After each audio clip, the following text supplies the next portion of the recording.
الحمد لله وكفى والصلاة والسلام على من لا نبي بعده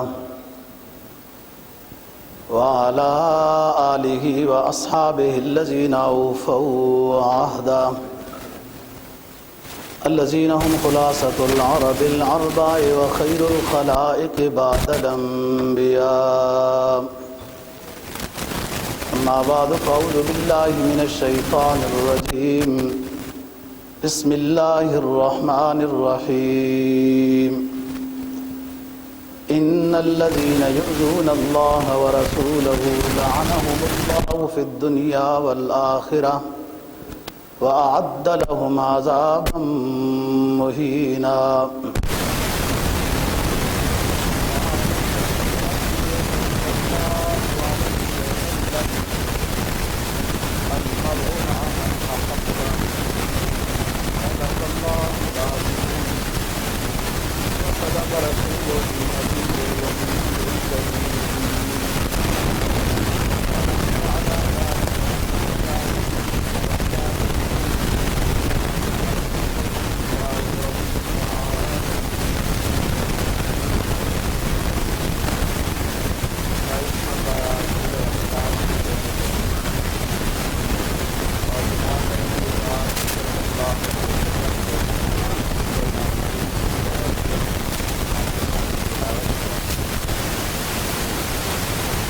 رب العزت نے ان الذین یؤذون اللہ ورسولہ،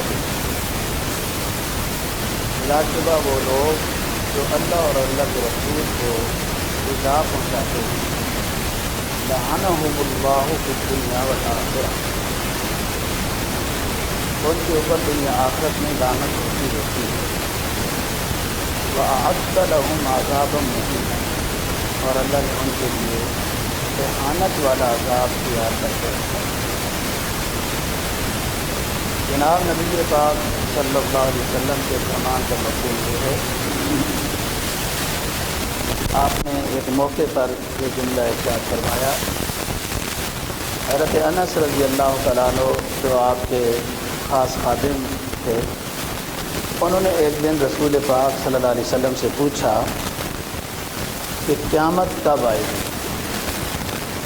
تو آپ نے کہا کہ انس، قیامت کے لیے تیاری کر رکھی ہے کہ قیامت پوچھتے ہو؟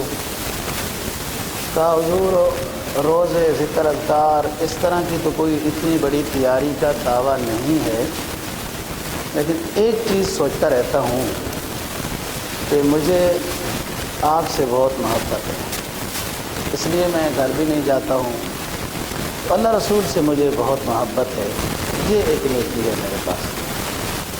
تو آپ نے فرمایا کہ ہر شخص اس کے ساتھ ہوگا جس کے ساتھ اس کی محبت ہوتی ہے۔ تیرا بھی اشر من احببتا، جس کے ساتھ تو محبت کر رہا ہے اسی کے ساتھ تیرا آخرت والا بھی مقام ہوگا۔ تو بات یہ ہے کہ جس کے ساتھ محبت ہو اس کی بات ماننے میں کوئی تکلیف نہیں ہوتی، بلکہ خوشی ہوتی ہے، اور بندہ یہ شوق رکھتا ہے کہ کب میرا بڑا یا میرا استاد میرا مرشد مجھے کوئی حکم کرے، کوئی بات کہے تو میں اس کے اوپر عمل کروں۔ تو یہ سب سے اونچے پیغمبر علیہ السلام ہیں، حضرات صحابہ رضی اللہ عنہم آپ کے حکم کی اتباع میں تھے، اور جہاں کہیں کسی صحابی سے کوئی غلطی ہوئی آپ نے ناگواری ظاہر کی تاکہ آئندہ ان سے ایسی کوئی غلطی نہ ہو اور وہ توبہ کر لیں۔ بات یہ ہے کہ نبی پاک صلی اللہ علیہ وسلم سے محبت کرنا، اللہ سے محبت کرنا، یہ واجبات میں سے ہے، فرائض میں سے ہے، اختیارات میں سے نہیں ہے کہ آپ کی مرضی ہے آپ اللہ رسول سے محبت کریں یا مرضی ہے نہ کریں۔ یہ اختیار نہیں ہے، یہ ایمان کا حصہ لازمہ ہے کہ اللہ رسول کے ساتھ محبت کرنی ہے۔ محبت کا اعلیٰ درجہ کہ اللہ رسول کی اطاعت کریں۔ تو جس نے اللہ رسول کی نافرمانی کی ان کے لیے تو عذاب ہے، اور جس نے اللہ رسول کی اطاعت کی ان کے لیے رضا اور کامیابی ہے۔ محبت کا اعلیٰ درجہ کہ اللہ رسول کی کامل اتباع کریں، کامل۔ ادخلوا فی السلم کافہ کا مطلب یہ ہے، یا ایھا الذین آمنوا ادخلوا فی السلم کافہ، اے ایمان والو اسلام میں پورے کے پورے داخل ہو جاؤ۔ اس کا مطلب یہ ہے کہ ایمان عقائد سے لے کر اعمال، معاملات، معاشرت، رہن سہن، جو کچھ بھی ہے، زندگی کا جو زاویہ بھی ہے، ہر زاویے میں اسلام کے پاس تعلیمات ہیں۔ آپ نے اسلام کے اوپر عمل کرنا ہے، یہ ادخلوا فی السلم کافہ۔ اگر کچھ اپنایا کچھ نہیں اپنایا تو ادخلوا فی السلم کافہ پر عمل نہیں ہوا۔ تو محبت کا سب سے اونچا درجہ اطاعت کاملہ ہے، اللہ رسول کی مکمل اطاعت،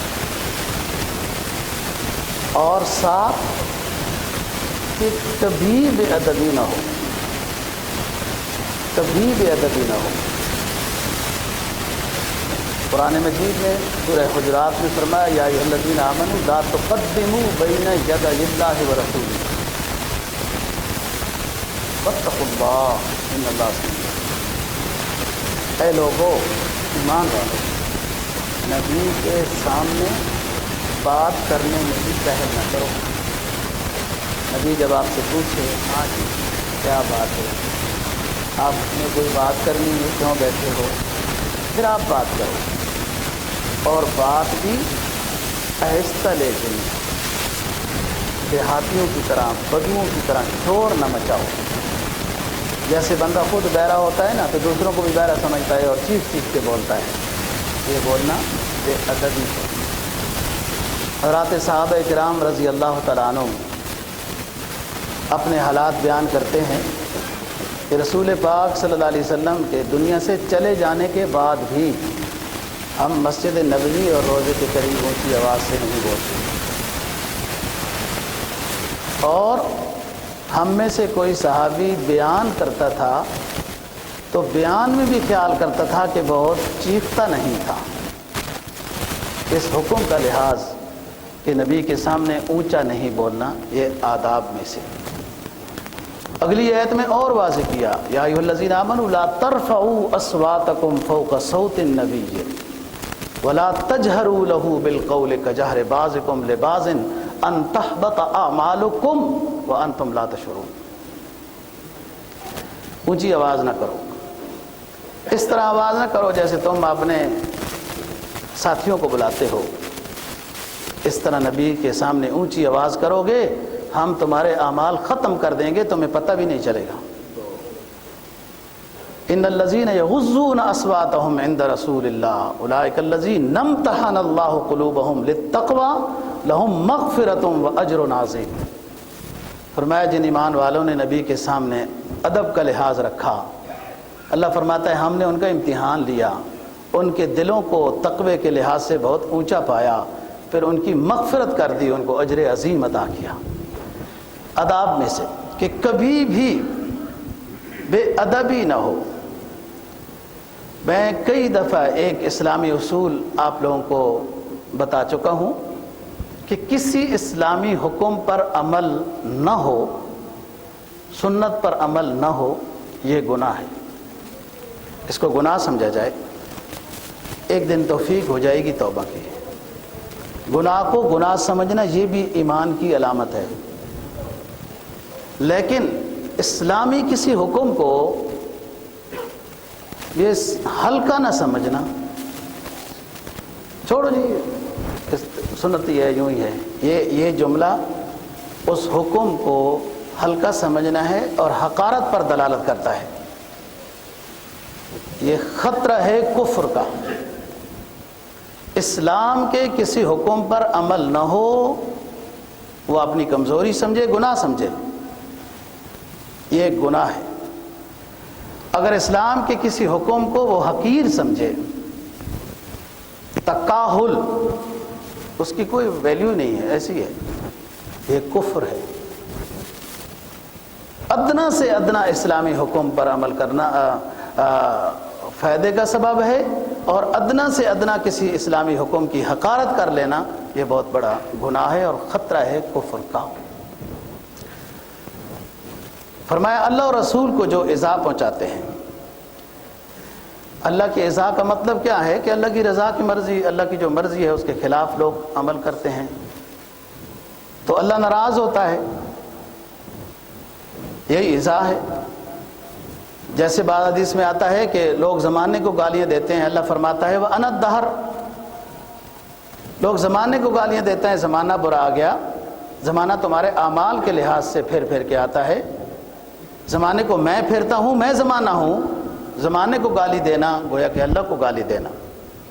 بعض حدیث میں آتا ہے ابن آدم میری گستاخی اور بے ادبی یوں کرتا ہے کہ میرے لیے اولاد منسوب کرتا ہے، جیسے عیسائیوں نے کہا عیسیٰ اللہ کا بیٹا ہے، اس کو اٹھا کے نہیں تھوڑا وہ آگے رکھ، جیسے عیسائیوں نے کہا عیسیٰ اللہ کا بیٹا ہے، یہودیوں نے کہا عزیر اللہ کا بیٹا ہے، مشرکین مکہ نے کہا فرشتے اللہ کی بیٹیاں ہیں۔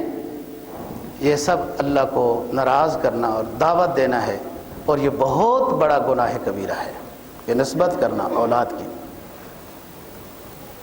نبی کو ایذا پہنچانا حرام ہے، کفر ہے۔ کسی مسلمان کو تکلیف پہنچانا گناہ کبیرہ ہے، نبی کو تکلیف دینا یہ کفر ہے۔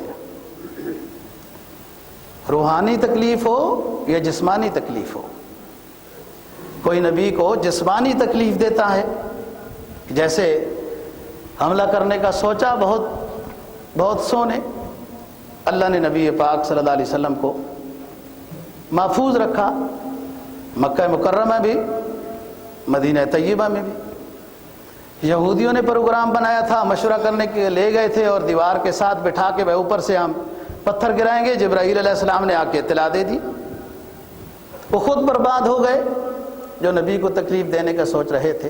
یہ جسمانی تکلیف ہے۔ غزوہ تبوک کی واپسی پر، غزوہ تبوک میں منافقین نہیں گئے تھے کہ دور ہے اور روم اور فارس کے ساتھ ہم کیسے لڑیں گے۔ صحابہ میں سے تو صرف 3 نہیں گئے تھے، اور انہوں نے اپنا وجہ بتا دی تھی، آپ چند دن ناراض رہے، وہی آ گئی، ان کی توبہ قبول ہو گئی۔ منافقین نے جھوٹے عذر بیان کر دیے تھے،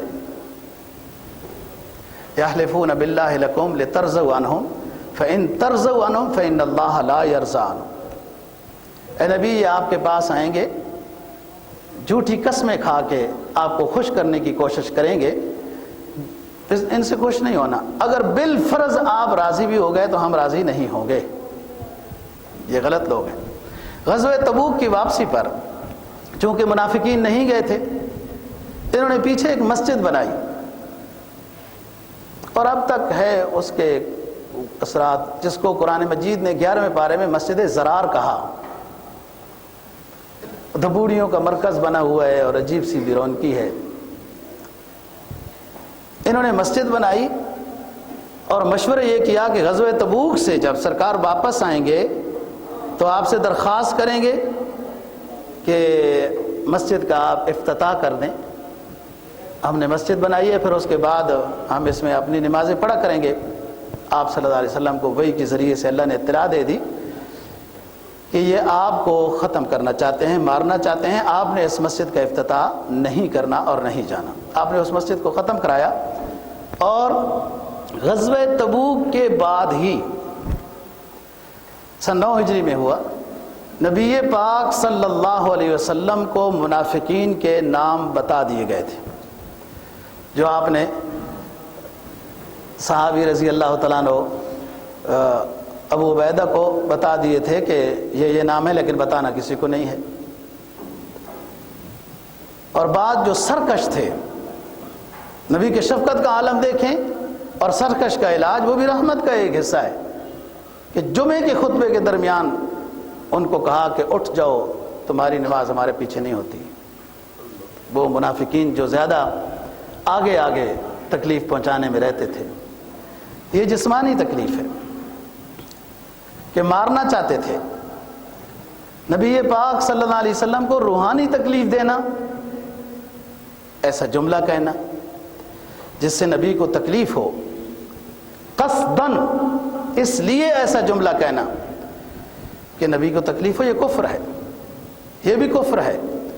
ان الذین یؤذون اللہ ورسولہ لعنہم اللہ فی الدنیا والآخرہ واعد لہم عذابا مہینا،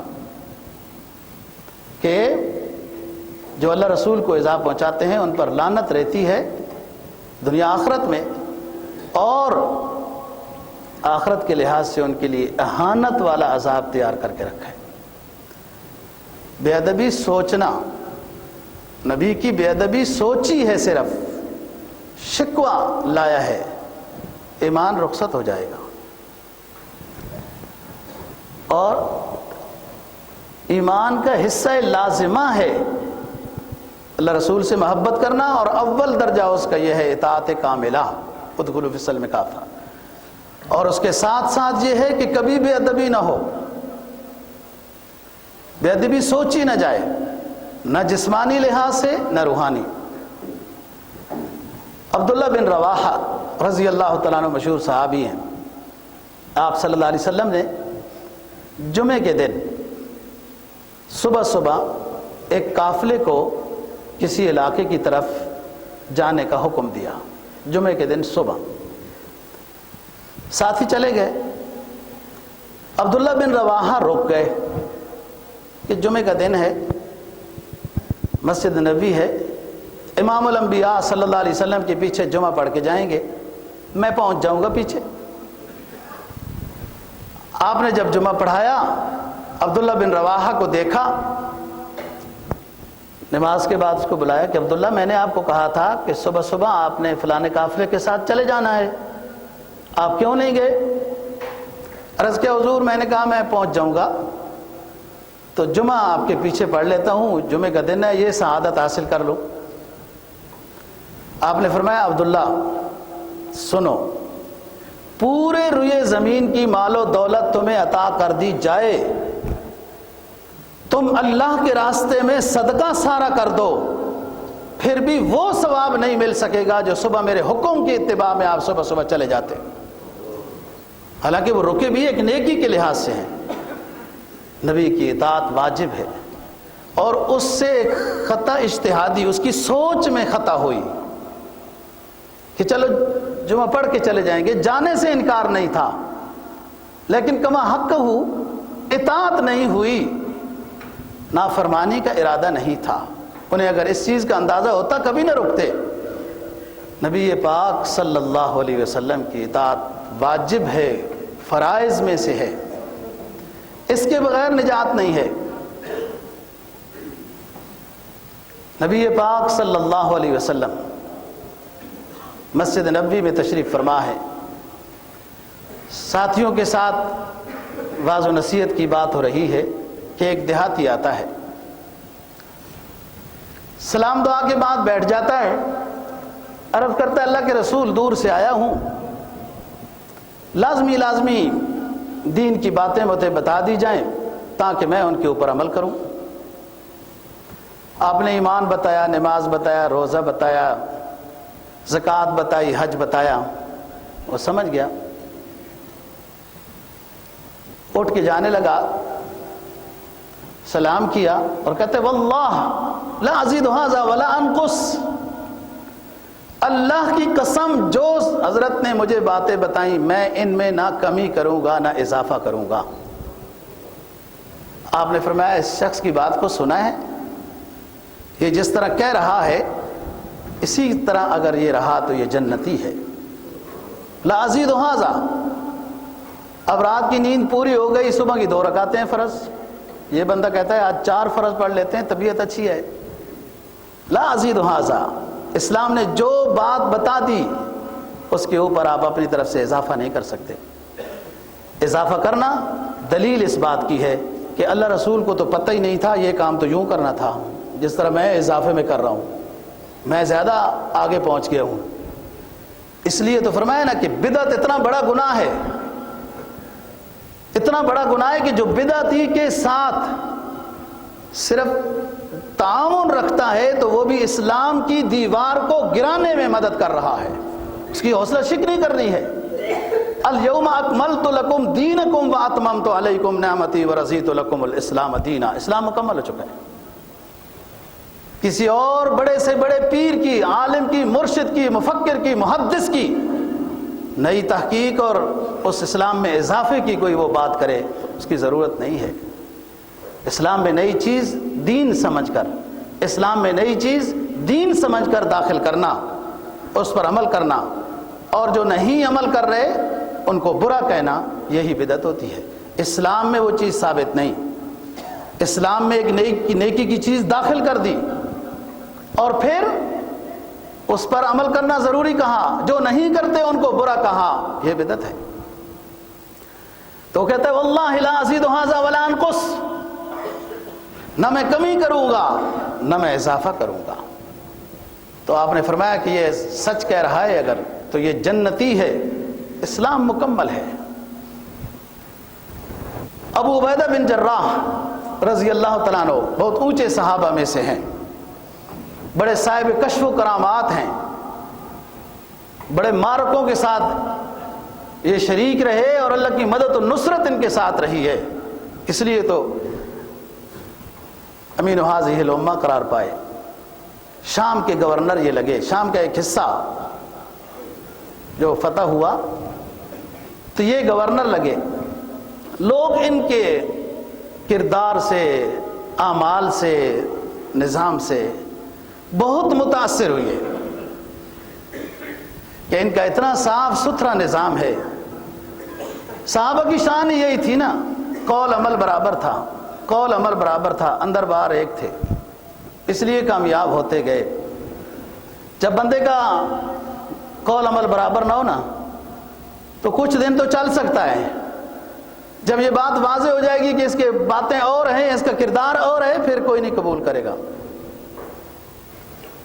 تو لوگوں نے کہا کہ حضور ہم آپ سے بہت خوش ہیں، متاثر ہیں، آپ ہم سے زکوٰۃ وصول کرتے ہیں اور یہاں کے غریبوں کو ہی آپ زکوٰۃ دیتے ہیں، یہاں کے غریبوں کو آپ زکوٰۃ دیتے ہیں، تو ہم اپنے گھوڑوں کی بھی زکوٰۃ دیں گے اور اپنے جو خدمت والے غلام ہیں ہم ان کی بھی زکوٰۃ آپ کو دیا کریں گے، آپ قبول کریں۔ ابو عبیدہ بن جراح رضی اللہ تعالیٰ عنہ نے ان محبت کرنے والوں کو یہ فرمایا کہ میرے پیغمبر صلی اللہ علیہ وسلم نے گھوڑوں پر زکوٰۃ نہیں لی، اور خدمت گار غلاموں کی زکوٰۃ نہیں لی ہے، میں ان کی زکوٰۃ ہرگز نہیں لوں گا۔ یہ تو پیسہ لینے کی بات ہے، دنیا تو یہ سمجھتی ہے آئے جیسے آئے آنا چاہیے، وہ پیسہ دے رہے ہیں، یہ انکار کر رہے ہیں کہ سرکار دو جہاں صلی اللہ علیہ وسلم نے ان چیزوں کے اوپر زکوٰۃ نہیں لی، میں نہیں لوں گا۔ یہ اطاعت رسول ہے۔ من یعص اللہ ورسولہ ویتعد حدودہ یدخلہ نارا خالدا فیہا ولہ عذاب مہین۔ جس نے اللہ رسول کی نافرمانی کی، حدود خدا کو پامال کیا، جو اللہ نے حد بندیاں بیان کی ہیں ان کو خراب کر دیا، پامال کیا، اس کا ٹھکانہ جہنم ہے، اور اہانت درد والا، اہانت انگیز دردناک اس کے لیے عذاب ہے۔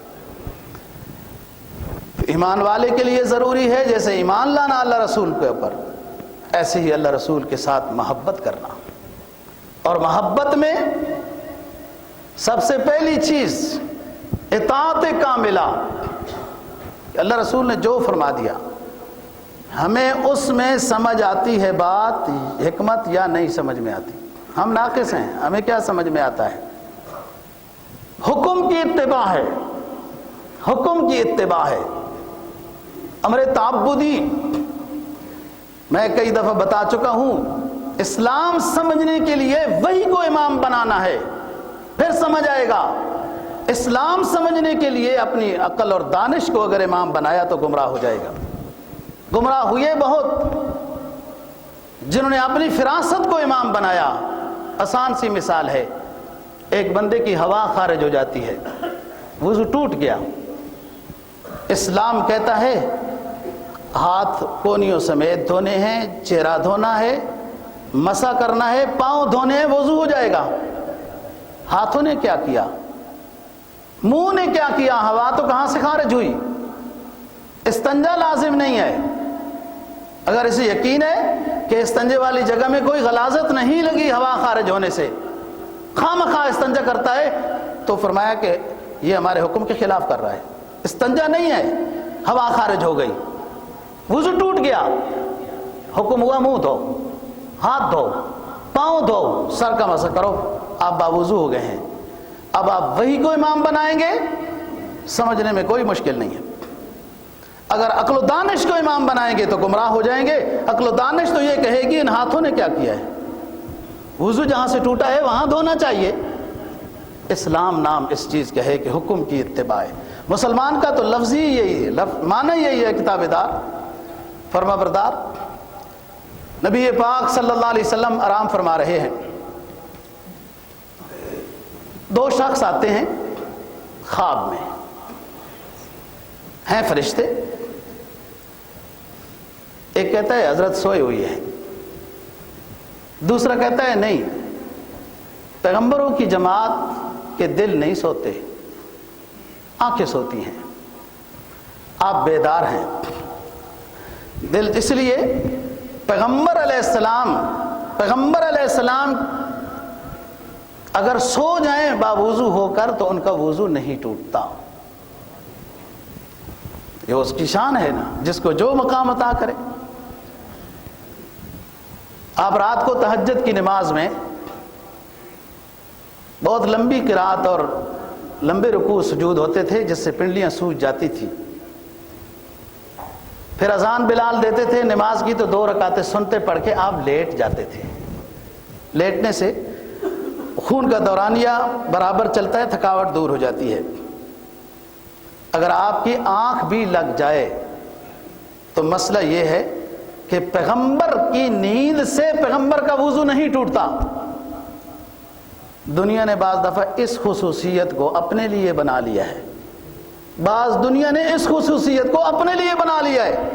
سنتے پڑھو مسجد میں لیٹ جاؤ، خراٹے لگاؤ، پھر جماعت کھڑی ہو جائے تو شریک ہو جاؤ۔ نہیں، آپ کے مفاصل نیند سے ڈھیلے ہو جاتے ہیں۔ امتی کے مفاصل، یہ اعضاء نیند سے ڈھیلے ہو جاتے ہیں جس سے وضو ٹوٹ جاتا ہے، اور پیغمبر کی نیند سے ان کے مفاصل ڈھیلے نہیں ہوتے۔ فرشتے کیا کہہ رہے ہیں؟ ایک کہہ رہے ہیں سو رہے ہیں، دوسرا کہہ رہا ہے کہ نہیں، پیغمبروں کی جماعت کی نیند ایسی ہوتی ہے کہ ان کے دل نہیں سوتے۔ آپ سن رہے ہیں، ایک وہ کہتا ہے ایک سردار ہے جس نے گھر بنایا ہے بہت پیارا، اور اس میں دسترخوان لگایا ہے، ہر طرح کے اس میں میوجات ہیں۔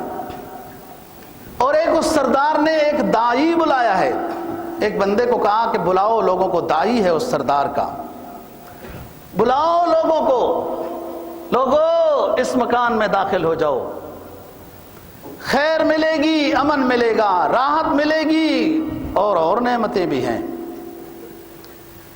جو اس داعی کی بات کو مان لے گا، گھر میں داخل ہو جائے گا، ہر طرح کی نعمتوں سے وہ استفادہ بھی کرے گا، اور جو بات نہیں مانے گا وہ گھر میں نہیں داخل ہوگا اور اس نعمتوں سے بھی محروم ہو گیا۔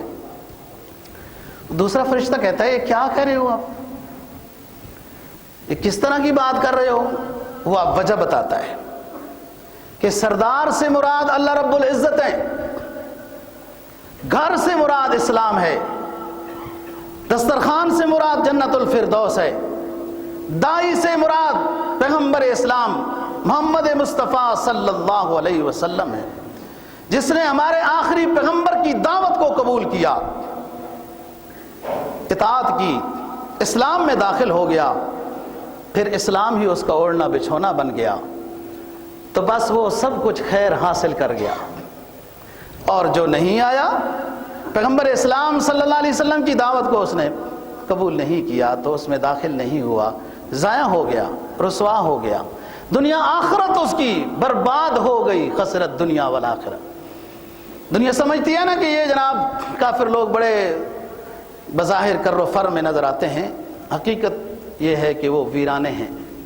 اسلام میں کوئی داخل ہو نا تو اسے سکون جو محسوس ہوتا ہے۔ شیخ عبد القادر جیلانی رحمہ اللہ تعالیٰ کو ایک بادشاہ نے سنجر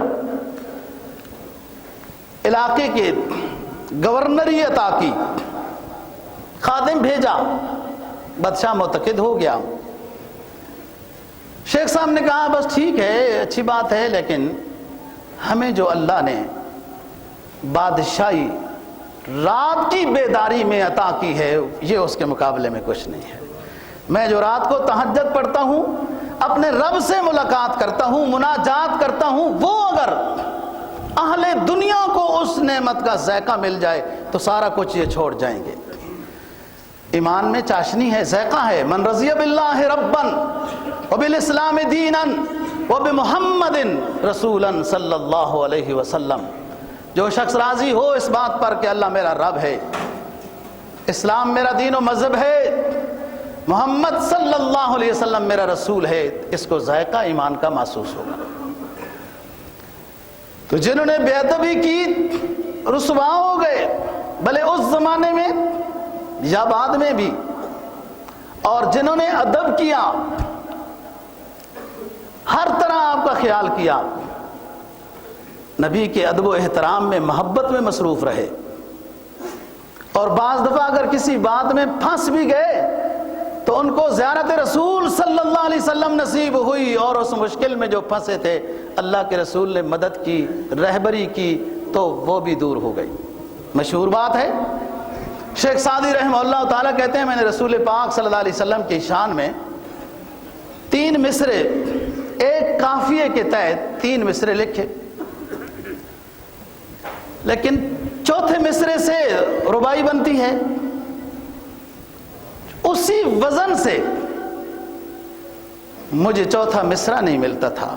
میں درود شریف پڑھتا رہا، سوچتا رہا کہ جس قافیے سے میں نے 3 مصرے نبی کی شان میں پڑھے ہیں، لکھے ہیں، اسی قافیے سے مجھے چوتھا مصرع مل جائے تو رباعی مکمل ہوتی ہے، لیکن چوتھے مصرے میں دماغ معوف ہو گیا، کام نہیں کر رہا، اسی فکر میں سو گئے۔ نبی پاک صلی اللہ علیہ وسلم کی زیارت نصیب۔ آپ نے کہا شیرازی کیا بات ہے، کیوں پریشان؟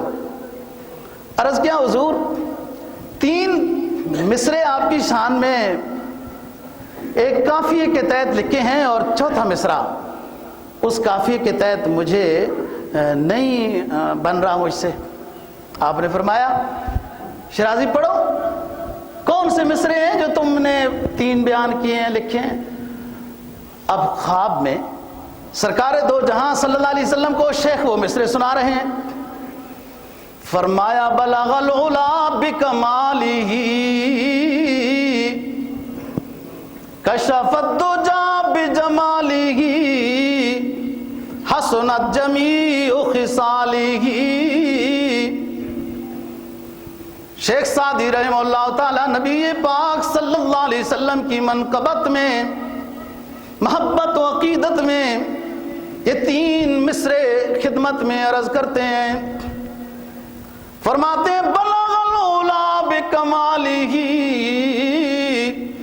میرا پیغمبر جو عظیم تر ہے، اللہ نے میرے پیغمبر کو اتنے کمالات عطا کیے، اتنے کمالات عطا کیے، اتنے کمالات عطا کیے کہ جتنی بلندیاں ایک پیغمبر کے لحاظ سے ہو سکتی تھی وہ سب یہ طے کر گئے۔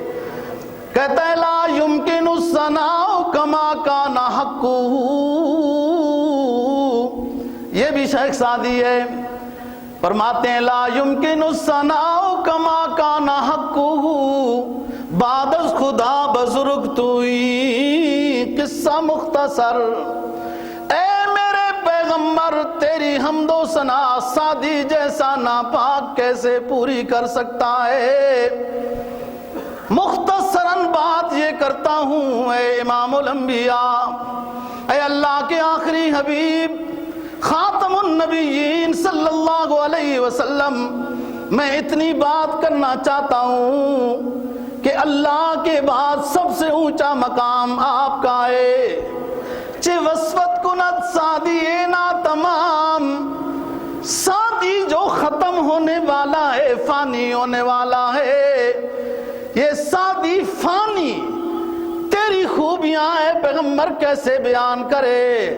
علیک السلام اے نبی والسلام، ترا عز لولاک تم کی بسست، ثنائے تو تاہا یاسی بسست۔ بس اتنی بات سعدی کہتا ہے جو میں نے اسلامی کتابوں میں، سعدی کہتا ہے جو میں نے اسلامی کتابوں میں پڑھی ہے، وہی سعدی کہنا چاہتا ہے کہ اللہ رب العزت نے فرمایا مجھے اگر اپنا آخری حبیب پیدا نہ کرنا ہوتا، سنو بلو ایریا والو، دل کی کھڑکیوں کو کھول کر جس پیغمبر اسلام کے ہم امتی ہیں، جس کے نام لے کر فخر محسوس کرتے ہیں، اور جس اپنے پیغمبر کی سنتوں کے جنازے اٹھا کر مطمئن پھر رہے ہیں، اللہ ہم سب کو، مجھے بھی یہ توفیق بخشے کہ ہمارے جسموں میں، ہمارے گھروں میں سنت کی بہاریں نظر آئیں۔ نبی پاک صلی اللہ علیہ وسلم کی شان میں شیخ سعدی رحمہ اللہ تعالیٰ کہتے ہیں کہ اسلامی کتابوں میں میں نے جو ہے نبی تیری خوبیاں پڑھی، وہ یہ کہ اللہ رب العزت یہ فرماتے ہیں کہ اگر میں نے اپنا آخری حبیب دنیا میں نہ بھیجنا ہوتا تو یہ پوری کائنات بھی نہ بناتا۔ پوری کائنات میں نے آدم سے لے کر آخر تک اس لیے بنائی ہے کہ میں نے اس کائنات کو اپنے آخری پیغمبر سے سجانا تھا، بسانا تھا، ان کے نور سے، ان کی خوشبوؤں سے معطر اور منور کرنا تھا۔ فرمایا ترا عز لولاک تم کی بسست، ثنائے تو تاہا یاسی بسست۔ اے پیغمبر اسلام، تیری خوبی کے لیے اللہ رب العزت کا وہی جملہ کافی ہے کہ اللہ نے یہ فرما دیا کہ میں نے اگر اپنے آخری حبیب کو نہ بنانا ہوتا تو یہ زمین و آسمان، یہ کائنات نہ بناتا۔ تجھے لقب دیا اللہ نے یاسین کا، طٰہٰ کا، بشیر و نذیر، سراج منیر کا۔ تو شیخ سعدی بات کر رہا ہوں، شیخ سعدی رحمہ اللہ تعالی وہ جملے نبی پاک صلی اللہ علیہ وسلم کو خواب میں سنا رہے ہیں کہ حضور یہ 3 جملے تو میں نے اس قافیہ کے تحت بنا لیے، چوتھا جملہ مجھ سے نہ بن پایا، میرے دماغ نے میرا ساتھ نہیں دیا۔ آپ نے فرمایا شرازی سناؤ وہ کون سے 3 جملے ہیں؟ عرض کیا بلغ العلا بکمالہ، میرا پیغمبر اسلام صلی اللہ علیہ وسلم اللہ نے جو کمالات عطا کیے ان کی وجہ سے بہت بلندیوں کو پہنچ گیا۔ بلغ العلا بکمالہ کشف الدجا بجمالہ، دنیا اندھیروں میں ڈوبی ہوئی تھی، کہیں کفر و شرک کے اندھیرے، کہیں بچیوں کو زندہ دفن کرنے کے اندھیرے، کہیں قتل و قتال کے اندھیرے، کہیں سود میں جکڑ جانے کے اندھیرے، کہیں غلام بنانے کے اندھیرے، کہیں قافلوں کو لوٹنے کے اندھیرے، ظلم و ستم کے اندھیرے، سب گناہ دوستو ظلمات ہیں، اندھیرے ہیں۔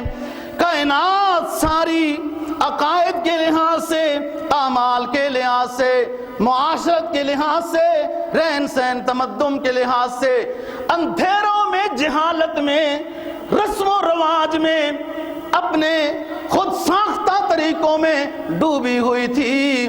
نبی پاک صلی اللہ علیہ وسلم جو نورانی ہدایات لے کر آئے، پیاری پیاری تعلیمات لے کر آئے. اس ڈوبی ہوئی تاریکیوں میں جو قوم تاریکیوں میں ڈوبی ہوئی تھی اس قوم کو سرکار دو جہاں نے روشنی عطا کر دی. بلغ العلا بکمالہ کشف الدجا بجمالہ حسنت جمیع خصالہ. ساری اچھی چیزیں میرے پیغمبر صلی اللہ علیہ وسلم کے لیے سجتی ہیں ججتی ہیں، وہی مستحق ہے. یہ 3 مصرے شیخ سعدی رحمہ اللہ تعالی نے سرکار دو جہاں صلی اللہ علیہ وسلم کے سامنے خواب میں پیش کر دیے.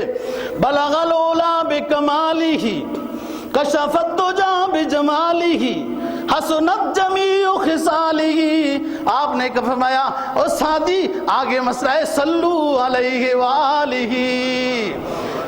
سعدی کہتے ہیں میں کافیہ جانتا تھا، خوشی آپ کے تھاپڑے کی بھی رہی، آپ کے جملے کی بھی رہی، لیکن میرے ماں باپ اور میں بار بار اس ہستی پر قربان ہو جائیں کہ وہی کافیہ سرکار دو جہاں صلی اللہ علیہ وسلم نے فی البدی عطا کر دیا کہ صلو علیہ وآلہ. اے لوگو مسلمانوں اپنے نبی کا احسان مانو، شکر بجا لاؤ اور جتنا ٹائم ملے اس ہستی پر درود و سلام بھیجو. یہ ادب و احترام میں کہاں مقام لے گئے. قسمت کی بات ہے نا جی کہ شیخ سعدی دوسرے مقام پہ کہتے ہیں نا باران لطافت را تبش خلاف نیست در باغ لال رویت در خور بوم خس. بارش یکساں برستی ہے، زمین کی کوالٹی میں فرق ہوتا ہے. زمین کی کوالٹی میں فرق ہوتا ہے کہ کچھ زمینیں اتنی اچھی ہوتی ہیں کہ وہ پھول غلے نباتات میوہ جات اگاتی ہیں، اور کچھ زمینیں اتنی بنجر ہوتی ہیں کہ سن سن کے تعلیمات نبی 50 سال 60 سال گزار دیے، یہ اتنا مبنی ہے کہ اس پہ کچھ اثر ہی نہیں ہوا. یہ مٹی اسی طرح ہی ہے، نہ تو بدلا نہ میں بدلا تو پھر بدلا تو کون بدلا. زمین بدلی زماں بدلے، مکی بدلے مکان بدلے، نہ تو بدلا نہ میں بدلا تو پھر بدلا تو کیا بدلا. اتنا زمانہ ہو گیا، اتنے ربیع الاول گزرے، امت مسلمہ نے بس یہی سمجھ لیا کہ سرکار کا بیان مولوی صاحب کر لے امتی سن لے، حق ادا ہو گیا. یہ حق کا ایک حصہ ہے، یہ حق کا ایک حصہ ہے. نبی پاک صلی اللہ علیہ وسلم کی، اللہ کے رسول کی، اللہ کی اطاعت کاملہ یہ اصل حق ہے، اس سے انقلاب آتا ہے. لیکن زمین کی کوالٹی جب صحیح نہ ہو تو ہدایت نہیں ہوتی. پڑوسی بن کر آپ نے جن کو اللہ نے نبی پاک صلی اللہ علیہ وسلم کا گھر مبارک دکھایا ہے حرم شریف کے اس سائڈ میں قریب جو باتھ روم ہے ابو جہل کا گھر ہے، آپ کا گھر مکتبہ اسلامیہ ہے جی، لائبریری ہے. وہ 7 پڑوسی کو کوئی فائدہ نہیں ہوا. صہیب سے روم سے آنے والے صہیب کو فائدہ ہو گیا، اس نے آواز سن لی ہے جی. او فارس سے آنے والا سلمان فارسی کو تو پتہ چل گیا، پڑوسی کو نہیں ہوا. تبش خلاف نیست. بات یہ ہے، خلاصہ کلام یہ ہے کہ اتباع کامل محبت کا اعلیٰ درجہ ہے، اور یہ ضروری ہے نجات اولی کے لیے کہ کسی جگہ میں آپ نہ پھنسیں، بغیر کسی رکاوٹ کے جنت میں پہنچ جائیں. وہ اطاعت کاملہ میں محبت کا اعلیٰ درجہ ہے، ہر چیز میں، ہر ادا میں. اور اس طرح کی سمجھ آئے یا نہ آئے، دیکھو صاف ستھرا رہنا. قرآن کیا کہتا ہے؟ یا بنی آدم خذوا زینتکم عند کل مسجد. اے بنی آدم جب نماز پڑھنے آؤ صاف ستھرے آؤ، خوبصورت لباس پہن کے آؤ، خوشبو لگا کے آؤ، ذرا سی بو بھی نہیں آنی چاہیے. اور جب آپ احرام کی چادریں پہن لو تو پھر خوشبو لگاؤ گے تو جرمانہ دینا پڑے گا. جیسے اس کا حکم ہے ہم نے ایسی اتباع کرنی ہے. اب ہم یہ کہیں جناب جب ہم گھروں میں تو ہوتے ہیں اتنی بو ہی نہیں آتی، اس وقت فرمایا خوشبو لگا کے آؤ. اور جہاں رش ہوتا ہے، میل کچیل ہوتی ہے، وہاں خوشبو کی ضرورت ہے، فرمایا خوشبو لگاؤ گے تو جرمانہ دینا پڑے گا. جس جفا میں وہ خوش ہو، وہ جفا جفا ہی نہیں۔ جب وہ خود کہہ دے کہ میلا ہونا تمہارا مجھے پسند ہے، تو بس مسلمان کا ایسے رہنا۔ حکم کی اتباع ضروری ہے، اور ادنا بھی کبھی نبی پاک صلی اللہ علیہ وسلم، اللہ، شریعت، شعائر اسلام کی توہین برداشت نہیں۔ بعض لوگ مولویوں کی توہین کرتے ہیں، کیا مطلب ہے؟ مولوی صاحب کی داڑھی ان لوگوں کو کوئی تکلیف دیتی ہے؟ اس نے خود اٹھائی ہوئی ہے، خود دھوتا ہے، خود کنگھی کرتا ہے۔ یاد رکھنا، اگر مولوی کی کسی ذاتی بات کے ساتھ آپ کو کوئی چڑھ ہے وہ ایک الگ بات ہے، لیکن اس کی اگر ظاہری سنت کی اتباع سے آپ کو چڑھ ہے تو پھر تو اسلام سے چڑھ ہے۔ نبی پاک صلی اللہ علیہ وسلم کے بارے میں صحابہ اکرام بتاتے ہیں، آپ کی باڑی میں چند بال، داڑھی مبارک میں چند بال سفید تھے، اور ہم نے بات سنی اور جھوم گئے۔ یہ نہیں سمجھا کہ میری داڑھی نہیں ہے، یہ نہیں سمجھ آئی کہ میری داڑھی نہیں ہے، میرے پیغمبر کی جو داڑھی تھی اس میں تو چند بال سفید تھے، جھوم گئے کہ نبی کے چند بال سفید تھے۔ اتنی بات نہیں ہے، یہ سوچو کہ نبی کے چہرے پر داڑھی تھی۔ مولوی کے ساتھ اس لیے چڑھ کے داڑھی والے مجھے اچھے نہیں لگتے، اس کا مطلب یہ اسلام تمہیں اچھا نہیں لگتا، اور خطرہ ہے کہ دار اسلام سے نہ نکل جاؤ۔ اور یاد رکھو، ایک عام آدمی کی غیبت گناہ کبیرہ ہے، عام آدمی کی غیبت گناہ کبیرہ ہے، اور مولوی صاحب کی غیبت گناہ کبیرہ سے بڑھ کر خطرہ ہے، ایمان سے چلے جاؤ گے۔ اللہ تعالیٰ سمجھ نصیب فرمائے۔ آخر دعوانا الحمدللہ رب العالمین۔